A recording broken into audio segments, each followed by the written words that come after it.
Bismillahirrahmanirrahim. Assalamualaikum warahmatullahi wabarakatuh. Alhamdulillahirabbil alamin.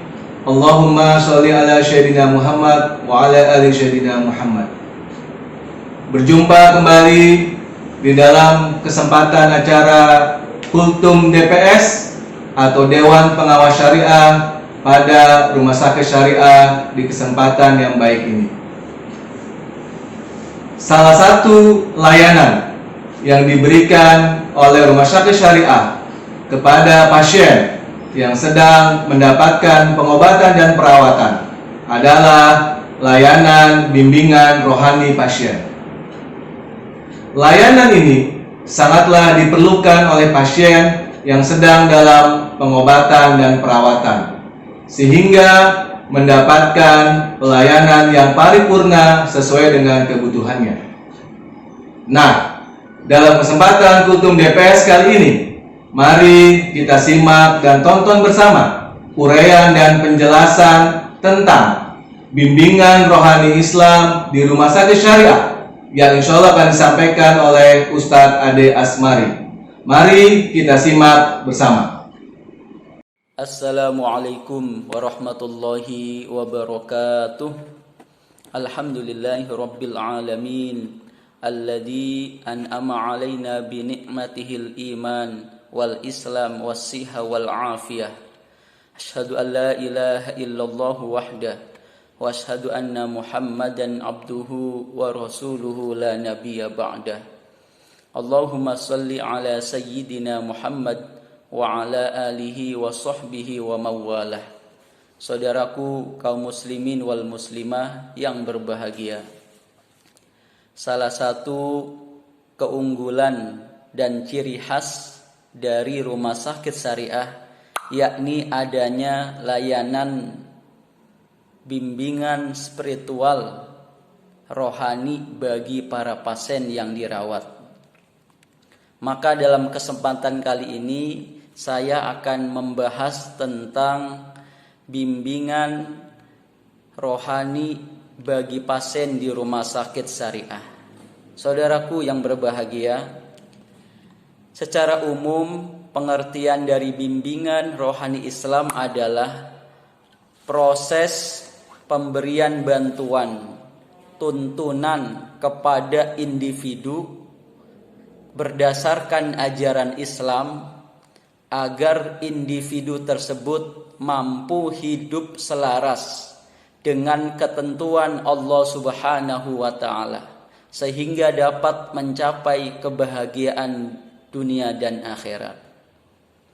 Kemudian kita lebih mengkhususkan pengertian bimbingan rohani di rumah sakit adalah pelayanan yang memberikan santunan rohani kepada pasien dan keluarganya dalam bentuk pemberian motivasi agar pasien tersebut sabar, ikhlas, tenang dalam perawatannya. Maka ada tujuan akhir dari bimbingan rohani Islam ini ada 3. Yang pertama, ketika pasien dirawat, maka harapannya pasien tersebut ikhlas, sabar, tawakal kepada Allah Subhanahu wa taala. Apabila pasien ini sehat, maka mudah-mudahan bertambah syukurnya, bertambah ibadahnya, dan hidupnya lebih baik.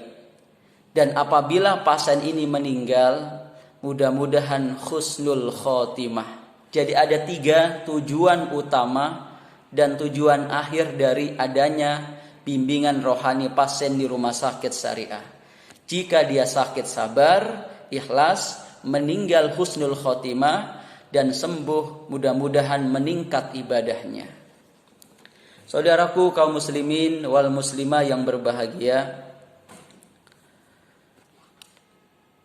tujuan dari Bimrohis itu sendiri sebenarnya adanya layanan bimbingan rohani pasien di rumah sakit ini Ini sesuai dengan psikologi dari manusia atau pasien tersebut, bahwa orang sakit itu ternyata bukan hanya butuh dokter, bukan hanya butuh obat, bukan hanya butuh medis.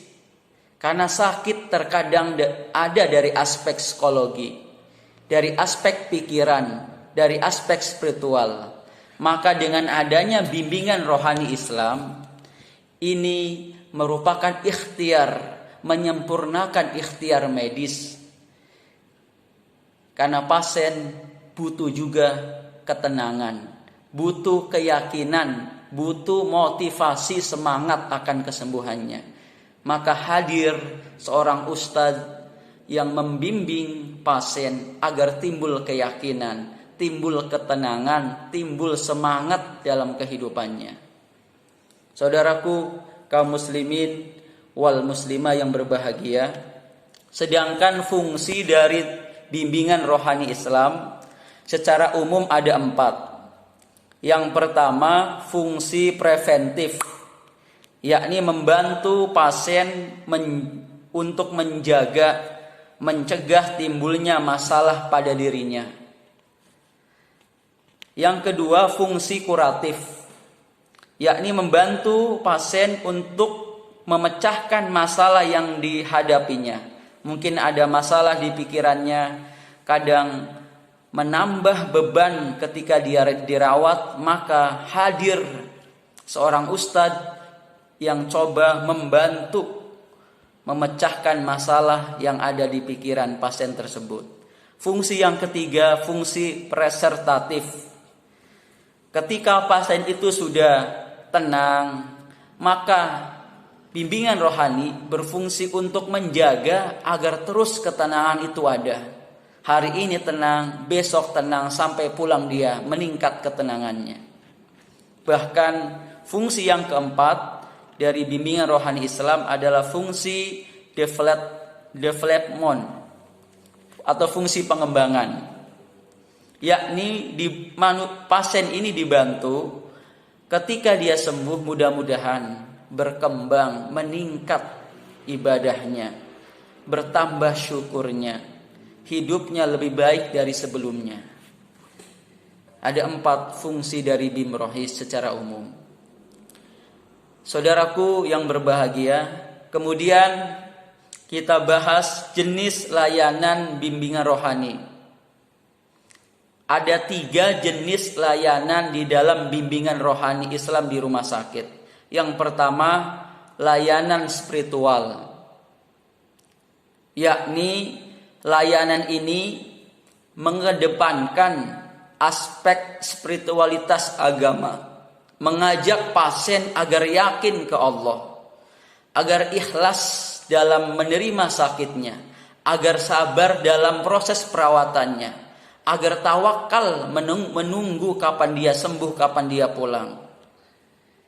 Kemudian kita sampaikan juga di dalam bimbingan layanan spiritual ini, kita sampaikan hikmah-hikmah sakit, bahwa setiap ujian itu pasti ada hikmah. Ketika Allah menguji kita dengan sakit, Allah juga pasti akan memberikan hikmah mutiara. Ketika pasien tersebut ikhlas, sabar, tawakal, maka Allah akan memberikan mutiara hikmah. Yang pertama, Allah akan menggugurkan dosa-dosa selama sakitnya. Yang kedua, Allah akan mengangkat derajatnya. Bahkan selama sakit, ia akan diberikan pahala kebaikan oleh Allah Subhanahu wa ta'ala. Termasuk keluarga pasien yang merawat.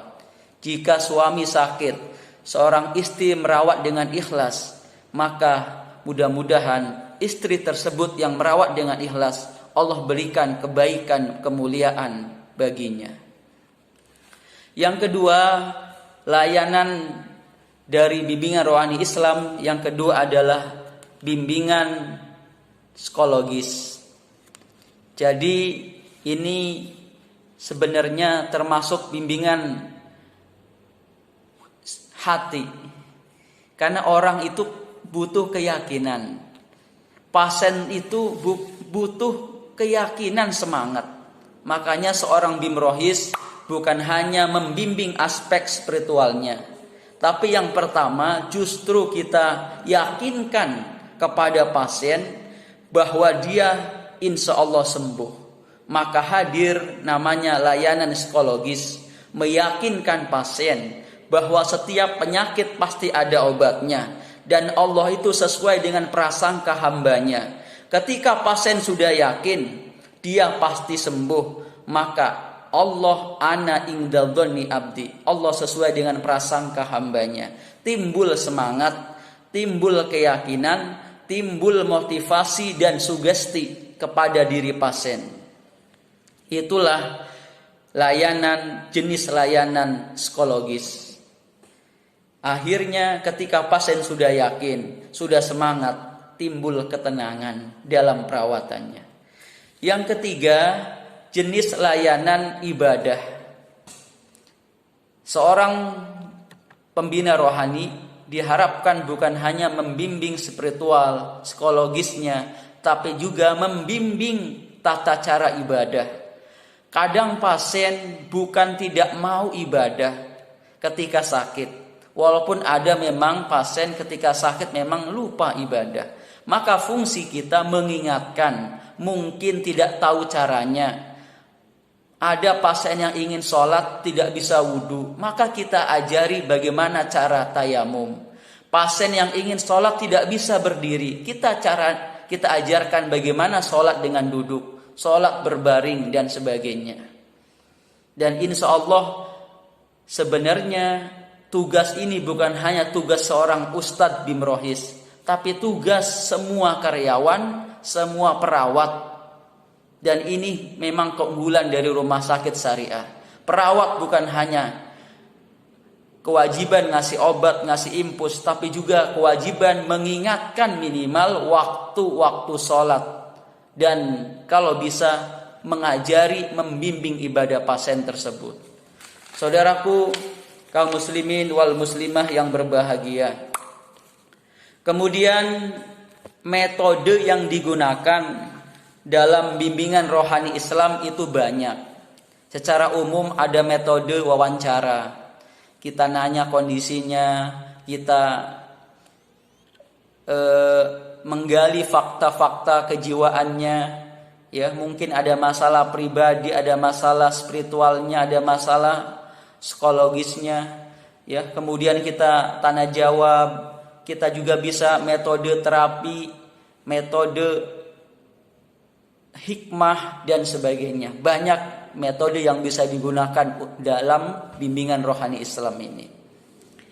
Kemudian kalau kita bertanya, terus persiapan menjadi seorang pembimbing rohani di rumah sakit itu seperti apa? Secara umum ada 4 persiapan kalau kita ingin menjadi seorang pembina rohani Islam di rumah sakit. Yang pertama, persiapan mental. Ini juga sangat penting.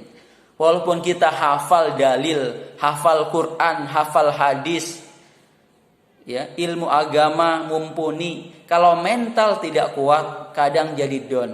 Karena pasien itu sifatnya karakternya berbeda-beda. Ada pasien yang kritis, ada pasien yang pasif. Kita harus mengerti psikologi karakter pasien. Yang kedua, persiapan sikap. Diharapkan seorang bimrohis punya sikap-sikap yang mulia, jujur, sabar, ikhlas, empati, bahkan amanah. Kalau ada rahasia pasien curhat kepada kita juga harus mampu menjaga amanah rahasia itu. Kemudian persiapan skill, kemampuan. Memang perlu seorang pembina rohani perlu menguasai ilmu psikologi, perlu menguasai ilmu fikih, ilmu usul fik, ilmu tasawuf dan sebagainya. Ini sebagai penguat kemampuan seorang bimrohis. Yang keempat, yakni persiapan komunikasi. Ini juga penting. Kadang bahasa juga menentukan. Kalau kita tidak punya metode komunikasi, ngomong dengan baik, gaya bahasa dengan lugas, dengan karimah, dengan layyinah, dengan balighah, bahasa yang mudah dipahami, yang mudah dimengerti, bahasa yang menyentuh hati pasien. Kadang pesan-pesan agama yang kita sampaikan tidak mengena ke hati pasien, maka perlu belajar komunikasi.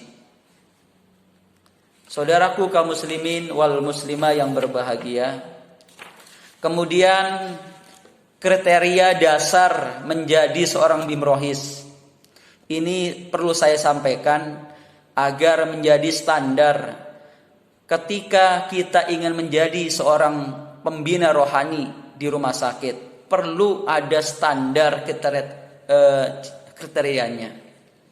Yang pertama, salimul akidah.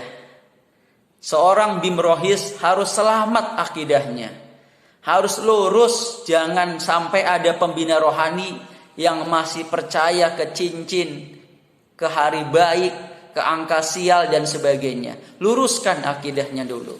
Karena tujuan kita membimbing pasien juga ingin meluruskan akidah pasien supaya pasien tetap yakin ke Allah. Ketika dia sembuh, Allah yang menyembuhkan, bukan obat, bukan dokter.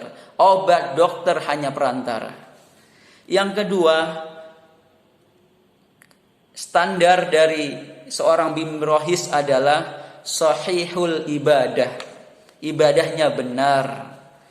Jangan sampai kita nyuruh pasien sholat, kita sendiri selaku ustadz bimrohis sholatnya tidak benar, tidak ada landasan ilmu.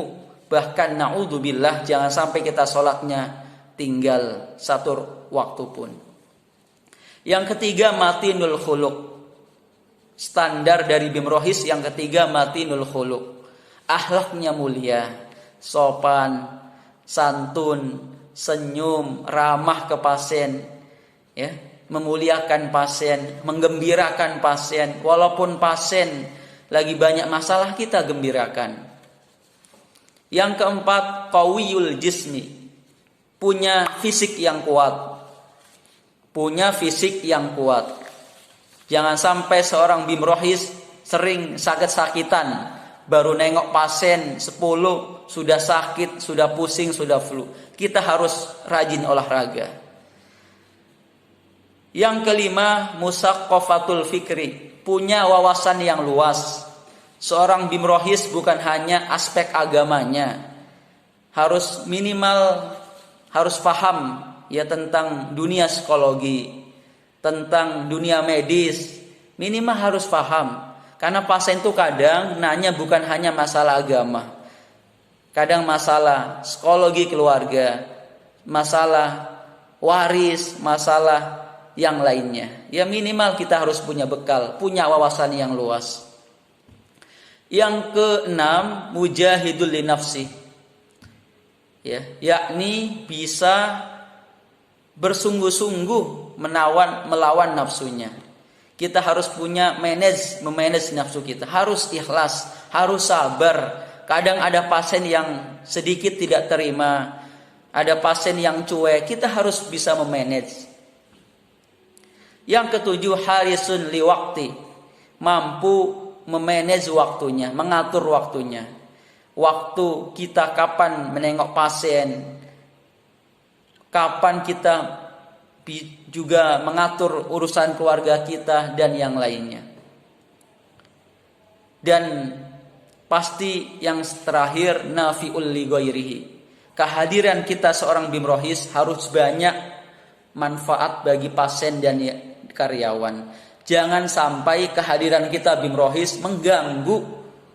Tidak ada kesan bahwa kehadiran kita bisa membawa motivasi, ketenangan, bisa membawa angin segar, semangat bagi pasien. Saudaraku kaum muslimin wal muslimah yang berbahagia. Jadi kesimpulan yang bisa saya sampaikan terkait gambaran tentang layanan bimbingan rohani di rumah sakit. Ini merupakan layanan yang unggulan di rumah sakit syariah. Karena sesungguhnya pasien-pasien yang dirawat di rumah sakit, sekali lagi bukan hanya butuh dokter, bukan hanya butuh obat, bukan hanya ingin sembuh secara fisik, tapi juga butuh ketenangan, butuh motivasi, butuh keyakinan agar ketika sembuh pasien ini bukan hanya sehat jasmani tetapi juga rohaninya sehat. Inilah sedikit yang bisa saya sampaikan. Sekali lagi, mudah-mudahan bagi para pembina rohani tetap semangat. Ini dakwah kita di rumah sakit. Alangkah besar mulia kita jika seorang yang awalnya tidak kenal Allah, malas ibadah, setelah sakit kemudian kita bimbing rohaninya, kemudian ketika pasien ini sembuh, meningkat keimanannya, meningkat ibadahnya, maka hidayah Allah turun melalui lisan-lisan para pembina rohani. Mudah-mudahan kita para pembina rohani tetap semangat, dan kita semuanya insan-insan rumah sakit, pegawai rumah sakit, yuk kita bareng-bareng juga punya tugas sebagai pembimbing rohani, minimal mengingatkan karyawannya, mengingatkan pasiennya untuk selalu ingat kepada Allah, untuk selalu sabar dalam menjalankan tugasnya. Mudah-mudahan kita semuanya selalu dalam lindungan Allah Subhanahu wa taala. Allah selalu memberikan keselamatan, perlindungan, dan mudah-mudahan kita dijauhkan dari wabah virus corona. Amin ya rabbal alamin. Demikian kultum DPS yang bisa saya sampaikan. Mudah-mudahan bermanfaat. Kurang lebihnya mohon maaf. Wal afu minkum. Wassalamualaikum warahmatullahi wabarakatuh. Alhamdulillahirabbil alamin. Telah kita simak dan tonton bersama uraian dan penjelasan tentang bimbingan rohani Islam di Rumah Sakit Syariah yang telah disampaikan oleh Ustadz Ade Asmari. Beliau adalah Ketua Dewan Pengawas Syariah atau DPS Rumah Sakit Islam Syariah Ar-Rahmah, Kota Tangerang, Provinsi Banten. Ternyata kebutuhan pasien selama mendapatkan pengobatan dan perawatan bukanlah hanya layanan pada fisik dan jasmaninya saja. Yang juga perlu diberikan layanan adalah kaitan tentang kebutuhan rohani atau ruhiyahnya. Sehingga ketika pasien mendapatkan bimbingan rohani Islam dalam layanan di rumah sakit syariah, maka harapannya adalah pasien mendapatkan siraman atau bimbingan kerohanian Islam yang mana itu akan membantu proses kesembuhannya dan kesehatannya. Dan yang paling penting adalah ketika pasien yang sedang mendapatkan pengobatan dan perawatan di rumah sakit syariah ternyata dengan izin Allah Subhanahu wa taala diberikan kesembuhan dan kesehatan, maka dia mampu bersyukur terhadap nikmat tersebut. Semoga uraian dan penjelasan tersebut memberikan manfaat buat kita. Sampai berjumpa di acara Kultum DPS yang akan datang. Tetap semangat. Terima kasih. Wassalamualaikum warahmatullahi wabarakatuh.